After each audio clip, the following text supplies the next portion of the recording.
शिमला के एक छोटे से गांव कोठी में एक पुरानी हवेली थी जिसे लोग रहस्यमयी गुड़िया के नाम से जानते थे।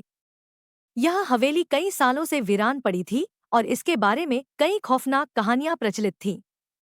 गांव के लोग कहते थे कि रात के समय हवेली में एक छोटी लड़की की हंसी और गुड़िया के रोने की आवाजें आती थी। कोई भी इस हवेली में जाने की हिम्मत नहीं करता था, क्योंकि जो भी गया वह वापस नहीं लौटा। एक दिन चार दोस्त आयुष, माया, कार्तिक, स्नेहा ने इस हवेली की सच्चाई जानने का फैसला किया। आयुष एक डॉक्टर था, माया एक पत्रकार, कार्तिक एक फोटोग्राफर और स्नेहा एक इतिहासकार। इन सभी को रहस्यमय घटनाओं की सच्चाई जानने में दिलचस्पी थी और उन्होंने तय किया कि वे मिलकर इस हवेली का रहस्य सुलझाएंगे। रात के समय जब आसमान में काले बादल छाए हुए थे और ठंडी हवाएं चल रही थी, चारों दोस्त हवेली के पास पहुंचे। हवेली का वातावरण बेहद डरावना था। पुराने लकड़ी के दरवाजे, टूटी हुई खिड़कियां और जर्जर फर्नीचर चारों ओर फैले हुए थे। जैसे ही वे हवेली के अंदर गए, उन्हें एक अजीब सी ठंडक महसूस हुई। हवेली के अंदर का दृश्य और भी भयानक था। दीवारों पर लगे पुराने चित्र, टूटी हुई गुड़िया और फर्श पर पड़ी धूल की मोटी परतें यह बता रही थी कि यहाँ सालों से कोई नहीं आया था। माया ने अपने कैमरे से तस्वीरें लेना शुरू किया और कार्तिक ने अपने उपकरणों से जांच शुरू की। अचानक स्नेहा ने देखा कि एक पुरानी गुड़िया खुद ब खुद हिल रही थी। उसने आयुष को दिखाया, लेकिन जैसे ही वे दोनों देखने लगे, गुड़िया रुक गई। उन्हें लगा कि हवेली में कुछ अलौकिक शक्ति है जो उन्हें देख रही है। उन्होंने अपने उपकरणों और कैमरों के माध्यम से हवेली की हर गतिविधि को रिकॉर्ड करना शुरू किया। हवेली के अंदर एक पुराना कमरा था जहां अजीब सी गतिविधियां हो रही थी। वहां की दीवारों पर खून के धब्बे थे और गुड़िया की आवाजें आ रही थी। आयुष ने महसूस किया कि हवेली में कुछ भयानक शक्ति है जो उन्हें यहां से भगाना चाहती है।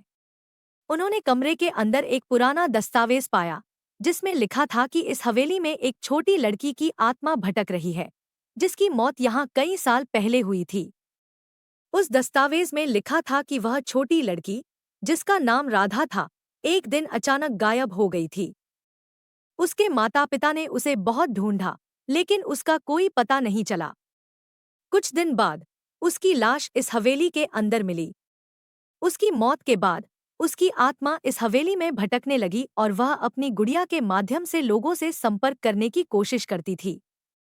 आयुष, माया, कार्तिक और स्नेहा ने तय किया कि वे राधा की आत्मा को शांति दिलाएंगे। उन्होंने गांव के बुजुर्गों से बात की और राधा के परिवार की खोजबीन शुरू की। उन्हें पता चला कि राधा के माता पिता अब इस दुनिया में नहीं हैं, लेकिन उसके कुछ रिश्तेदार गांव में रहते हैं। उन्होंने उन रिश्तेदारों से बात की और राधा की कहानी सुनी। राधा के रिश्तेदारों ने बताया कि राधा बहुत ही प्यारी और मासूम बच्ची थी।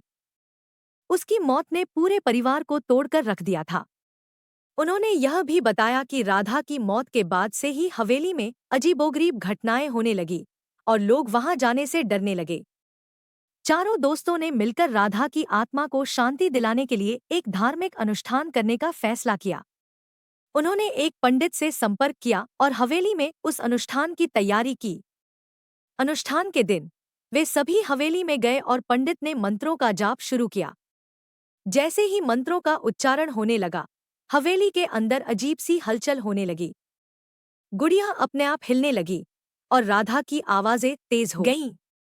अचानक एक तेज रोशनी चमकी और राधा की आत्मा उनके सामने प्रकट हुई। उसने उन सभी को धन्यवाद दिया और कहा, आपने मुझे शांति दिलाई है। अब मैं मुक्ति पा सकती हूँ। राधा की आत्मा हवेली से निकलकर आसमान में विलीन हो गई और हवेली का भूतिया माहौल भी समाप्त हो गया। आयुष, माया, कार्तिक और स्नेहा ने इस घटना को एक किताब और डॉक्यूमेंट्री के रूप में प्रस्तुत किया, जिसे लोगों ने बहुत सराहा। उनकी बहादुरी और सत्य की खोज ने उन्हें प्रसिद्धि दिलाई। अब रहस्यमयी गुड़िया हवेली एक सामान्य हवेली के रूप में पहचान बना चुकी थी, जहां लोग बिना किसी डर के आ जा सकते थे। चारों दोस्तों की साहसिक यात्रा ने सभी को यह सिखाया कि सत्य और न्याय की हमेशा जीत होती है, चाहे रास्ता कितना भी कठिन क्यों न हो। आज कोठी के लोग उस हवेली को एक स्थान मानते हैं जहां सच्चाई की जीत हुई और आयुष, माया, कार्तिक और स्नेहा की साहसिक यात्रा की कहानी को सभी को सुनाते हैं ताकि वे सच्चे प्रेम, साहस और न्याय की मिसाल को समझ सकें और अपने जीवन में उसका अनुसरण कर सकें। इस तरह हवेली की खौफनाक कहानियां अब साहस और सच्चाई की प्रेरणा बन गईं और कोठी गांव एक नई शुरुआत के साथ आगे बढ़ा।